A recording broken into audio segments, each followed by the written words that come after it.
கடவுள் முருகனின் கந்த சஷ்டி சிறப்பு கதை. முருகனை வழிபடும் வழக்கம் பழங்காலந்தொட்டே இருக்கிறது. அவரை வழிபடும் மதத்திற்கு கௌமாரம் என்றும் இருந்தது. தமிழர்களுக்கும் முருகனுக்கும் உள்ள தொடர்பானது நெடுங்கால பிணைப்பு ஆகும். தமிழர்கள் எங்கு செல்கிறார்களோ அங்கெல்லாம் முருகனை மறவாமல் கொண்டு சேர்ப்பார்கள்.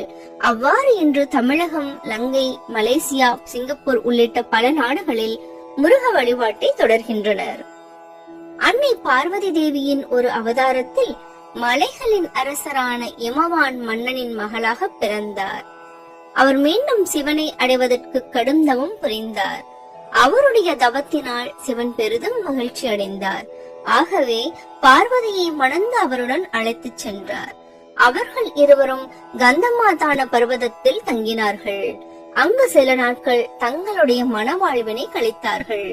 அதன் பின்பு சிவபெருமான் ஆழ்ந்த தியானத்தை மேற்கொண்டார். அரக்கர்கள் சிறையில் தள்ளப்பட்ட தேவர்களை கொடுமை செய்தார்கள். அந்த துயரங்களுக்கு உள்ளான சமயத்தில் பார்வதியின் முந்தைய அவதாரமான சதியின் தந்தை தட்சன் யாகம் நடத்தினார். அதற்கு பார்வதியை அழைத்தார். ஆனால் சிவபெருமானை அழைக்கவில்லை. இறுதியாக தேவர்கள் நொந்து போய் பிரம்மன் மற்றும் திருமாலிடம் தோன்றி தங்கள் பிரச்சனைகளை கூறி நீங்கள் தலையிட்டு ஏதாவது செய்ய வேண்டும் என்று வேண்டினார்கள். அசுரர்களுக்கு கிடைத்த அற்புத வரத்தின் காரணமாக அவர்களை சிவபெருமானின் சக்தியை தவிர வேறு எந்த சக்தியாலும் அழிக்க முடியாது என்று அவர்களிடம் பரிந்துரைத்தனர். அதனால் சிவபெருமானும் பார்வதி அம்மையும் ஒரு குழந்தையை பெற வேண்டும்.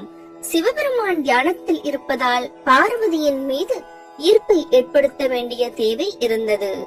அவர்கள் ஒரு விசித்திரமான யோசனையை நடைமுறைப்படுத்த ஆயத்தமாகினர். காதலின் கடவுளான மன்மதனை அணுகி சிவபெருமானின் கவனத்தை அவருக்கு சேவை செய்து கொண்டிருக்கும் பார்வதியின் மீது காம பார்வையாக விழ வைக்க வேண்டும் என்று கோரிக்கை வைத்தார்கள்.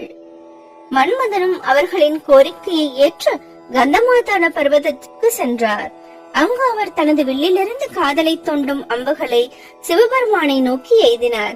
அவை தனது தவத்திற்கு ஏற்பட்ட தொந்தரவாக கருதி கோபமடைந்த சிவன் தன்னுடைய மூன்றாவது கண்ணை திறந்தார். அதனால் வெளியே வந்த தீப்பழம்புகள் மன்மதனை சாம்பலாக புசிக்கின.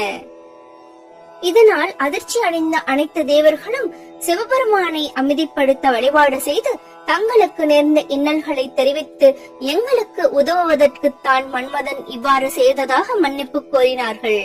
இதனால் சிவபெருமான் மனமிறங்கி மன்மதன் யார் கண்ணுக்கும் தெரியாமல் இருப்பாய் என்ற சாபத்துடன் மன்மதனுக்கு உயிர் கொடுத்தார். மன்மதனை எரித்த அந்த 6 தீப்பொறிகள் சரவண பொய்கைக்கு அக்னி பகவானால் கொண்டு செல்லப்பட்டன. அந்த 6 தீப்பொறிகளும் அழகிய 6 குழந்தைகளாக வடிவம் பெற்றிருந்தன. அந்த 6 குழந்தைகளும் 6 கார்த்திகை பெண்களின் பராமரிப்பில் வளர்க்கப்பட்டன. ஒருமுறை சிவபெருமானும் பார்வதி அம்மையாரும் அந்த சரவண பொய்கைக்கு வந்திருந்தனர். அப்போது தாயான பார்வதி அந்த 6 குழந்தைகளையும் ஒன்றாக கட்டித் தழுவி அவர்களை ஈசானம், தத்புருஷம், வாமதேவம், அகோரம், சத்தியோஜதம் மற்றும் ஆதோமுகம் ஆகிய 6 முகங்களுடன் ஒரே உருவமாக மாற்றினார்.